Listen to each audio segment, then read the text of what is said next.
అధ్యక్ష, నాకు అవకాశం ఇచ్చినందుకు మీకు ధన్యవాదాలు అధ్యక్ష. ఈరోజు నేను కాలువల గురించి మాట్లాడదలుచుకున్నా. గత ప్రభుత్వము 10 సంవత్సరాలలో కూడా ఎక్కడ కూడా కాలువలలో పూడికలు అనేది తీపియలేదు. మరి ఈరోజు మన ప్రజాప్రభుత్వం అధికారంలోకి వచ్చింది కాబట్టి ఓఎన్ఎం కింద పెట్టి కాలువలలో పూడికలు తీపియాల్సిందిగా మీ ద్వారా నేను సంబంధిత మంత్రివర్యులను కోరుతున్నా అధ్యక్ష. మేము సొంతంగా కూడా చాలా కాలువలలో పూడిక దిగడం జరిగింది. కానీ ఇంకా కూడా ఆల్మోస్ట్ ప్రతి ఊర్లో కూడా ఈ సమస్య ఉంది. ఒకవేళ నీళ్ళు వచ్చినా కానీ ఇది కాలువలలో పూడిక దిగకపోతే నీళ్ళు అనేది ఆ ప్రెషర్తో వెళ్ళట్లేదు అధ్యక్ష. ఇది అందరికీ కూడా ఉన్న సమస్య కాబట్టి మన ప్రజాప్రభుత్వంలో ఓఎన్ఎం కింద పెట్టి దీన్ని చేపియవలసింది కోరుతున్నా. మరి ఇదే కాదు, నేనేదో మాట్లాడితే దానికి కూడా అంటే మీ ప్రభుత్వాన్ని వీళ్ళ ఎమ్మెల్యేలే అడుగుతుండ్రని అంటున్నారు. మరి అడుగుతాము. 10 సంవత్సరాలు మా ప్రభుత్వము ఉండుంటే అది వేరే ఉండేది. మీ ప్రభుత్వం ఉంది, మీరు చేయలేదు కాబట్టే ప్రజలు మాకు అధికారాన్ని చేపట్టిండ్రు కాబట్టే మరి మేము అడుగుతున్నాం అధ్యక్ష. వాళ్ళు కనుక చేస్తుంటే ఇప్పుడు ఆ పరిస్థితి అనేది ఉండకపోయేది కదా. అది ఒకసారి ఆలోచించాల్సిందిగా నేను కోరుతున్నా అధ్యక్ష.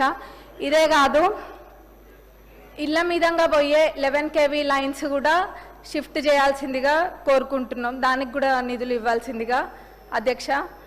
మరి అట్లనే మా పాలకుర్తి నియోజకవర్గంలో ఇటువైపు బ్లాక్ అంటే పాలకుర్తి, కొడకండ్ల, మరి దేవరుప్పల మండలికి సంబంధించి ఇందులో ఏదో ఒక మండలంలో డిగ్రీ కాలేజ్ ఇవ్వాల్సిందిగా కోరుకుంటున్నాం.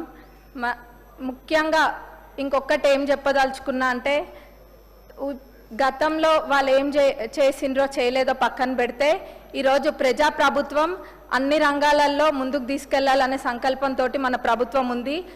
ముఖ్యంగా విద్యా రంగంలో ఎడ్యుకేషన్ సైడ్ కూడా అన్ని ప్రణాళికలు సృష్టించి దానికి తగ్గట్టుగా చేయడం అవుతుంది. ప్రతి చిన్నది కూడా కన్సిడర్ చేసి ఎక్కడ కూడా వదిలిపెట్టకుండా చేస్తున్నాం. ఇన్ని చేసి 40% మెస్ ఛార్జెస్ పెంచి 200% కాస్మెటిక్ ఛార్జెస్ పెంచి ఇవన్నీ చిన్నవి కూడా కన్సిడర్ చేసి చేస్తుంటే ఇంకా కూడా ఎక్కడో లోటు జరిగిందన్న విధంగా చెడు ప్రచారాలు చేయడానికి తప్ప వాళ్ళు దేనికి కూడా ఓర్చుకోలేకపోతుండ్రు. అంటే మంచి జరిగితే చూసి సంతోషించడం కాదు, కళ్ళు కుడుతున్న వాళ్ళకి అరే మేము చేయలేంది వీళ్ళు చేస్తుండ్రు అని చెప్పి ఓర్చుకోలేకపోతుండ్రు.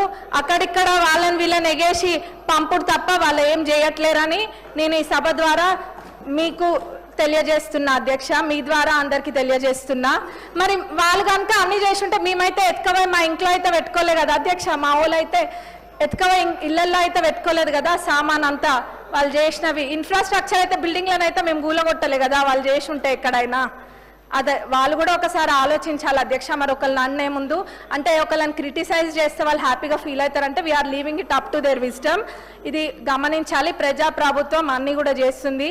మరి మహిళలను కూడా ముందంజలో తీసుకెళ్తుంది. నేను ఒక ఊరికి వెళ్తే అక్కడ ఏదో ఇట్లనే పిల్లలది ఉంటే మహిళలు కూడా వచ్చిండ్రు. వస్తే మరి మీకు వడ్డీ లేని రుణాలు వస్తున్నాయా అంటే వస్తున్నాయి అని చెప్పినారు. చాలా సంతోషం వేసింది. ఎవరైనా వచ్చిన వాళ్ళు ఒకళ్ళిద్దరు చెప్పండి అంటే అక్కలు తీసుకుంటారు కానీ నోరు మటుకు గదపరు.